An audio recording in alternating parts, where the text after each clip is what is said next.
Today is a big day, folks, and it's because this is Q&A number 50. That's right, I can't believe I've already done 50 Q&As on mold, and today's number 50 is a special one, and it's not one that people ask enough. But when people figure this out, it really helps speed up their healing journey. And the question is, how is mold related to Lyme? Okay, now you hopefully already know that mold is extremely immunosuppressive. So not only does it affect the immune cells themselves, but one of the big ways it also affects the immune system is by wrecking the gut. And you see this in not just adults, but kids especially, that the gut gets wrecked with mold exposure. You get fungal colonization in the gut. You have the mycotoxins that are extremely irritating and inflammatory to the GI tract. And the more you wreck the gut, the more you weaken your immune system. The more dysbiotic the gut, the more your pathogenic and opportunistic bacteria go up, and your good guys, your commensals, your lactobacillus, your bifido, your akkermansia, all these things that are responsible for helping make short-chain fatty acids and protect and create that mucosal layer that adds all that protection there for you, start going away. Okay, so you end up with inflammation in the gut, and then you end up with more blood in the stool, and you end up with leaky gut when your tight junctions start pulling apart. And then proteins get through there into your circulation, which increases food sensitivities and food allergies and autoimmunity, and it's just complete chaos. And this is why I like the gut zoomer, because mold's effect on the gut affects so many aspects of your body. It affects your immune system, it affects your food tolerance, like we talked about, autoimmunity, but we want to have a good reading of how bad is the gut? What are digestive deficiencies looking like? And what's inflammation looking like? So many different markers. But because mold affects the gut and mycotoxins this way, it affects your immune system so much. And the gut zoomer also shows your secretory IgA, which is your immune system in the gut too. So we get a good reading of that. But because it's so immunosuppressive and depressive, when you are now get exposed to other bacteria and parasites and viruses, or because we're a Rolodex of infections anyway, I shouldn't say infections, bacteria and viruses and parasites, that when our immune system gets depressed or suppressed, even these latent viruses and bugs, critters that are in us are no longer kept in check, and they come up. So not only are we talking about outside infections like Lyme becoming, having the ability now to have more strength inside of us because of the immunosuppression, but things like Epstein-Barr, cytomegalovirus, different herpes strains, different parasites that are already in us now come out to play because there's nothing suppressing them anymore.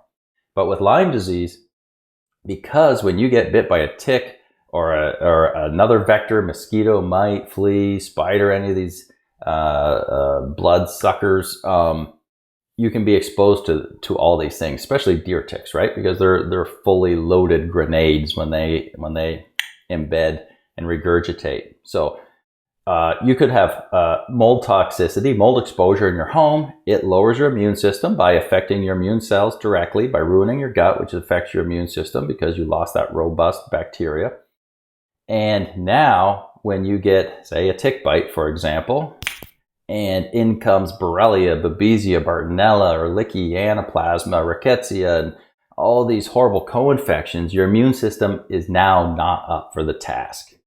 So you can have two people side by side, bit by the same tick, okay? This person doesn't have mold exposure, doesn't have mold toxicity, so they don't have that immunosuppression or depression. This person doesn't have that stress on their body from mold and mycotoxins, get bit by the same infected tick. The person with a proper functioning immune system, their immune system deals with these infections properly and suppresses them and gets them down. The mold sick person now can't fend them off because of their immunosuppression from mold, and now they end up with Lyme and co-infections too. And the bad bonus is that there's so much overlap, like 95% overlap in the symptoms between Lyme disease, co-infections, and mold.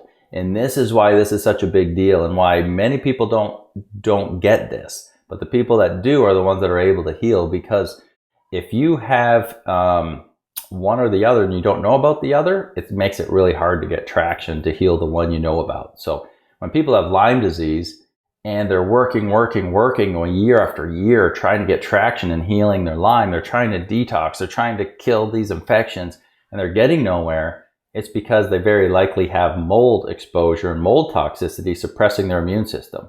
And when your immune system's on its knees, it can't come up and go after these big guys, because these infections and parasites are hard to get. Even if you're doing well, I mean, even if you don't have mold exposure and you're doing well before this, they can be hard. But if you already have that mold exposure and that immunosuppression and depression from mold and mycotoxins, it is a very hard battle to win.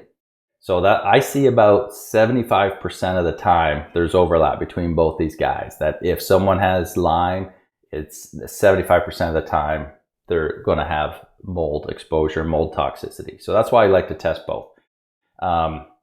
Tick-borne 1.0 and mycotoxins lab. Now, same is true too. So if you've got mold, you've got the immunosuppression, then you get exposed to this.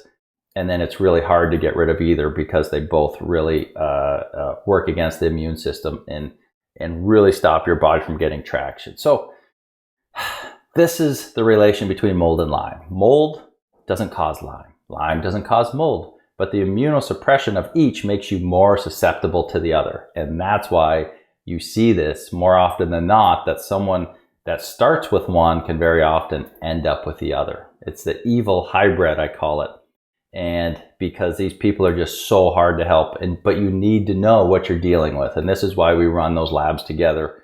So even if say you just have mold and you're not getting traction, you're in a clean space, think about the possibility. Is it possible I have Lyme? And no, not everyone gets a bullseye rash. And no, not everyone gets it from a tick. This is what makes it awful. Both of these awful. They're hard to know for sure what happened, when it happened. And that's why I like having labs, because we can just run those. Now, I know they're not cheap, but the information we get is priceless, because if it tells us and shows us what a root cause is and gives us numbers that says, yes, this is what's going on in your body right now, we have something to work towards and a bar to measure progress by. So I hope that helps. I hope that helps you understand how mold and Lyme are related. And yeah, if you have any questions, post below, and I'll talk to you again, guys. Do you have questions about mold in your home or body? Book a consultation with Matt, aka the Mold Man, to guide your home and body to the next level of healing.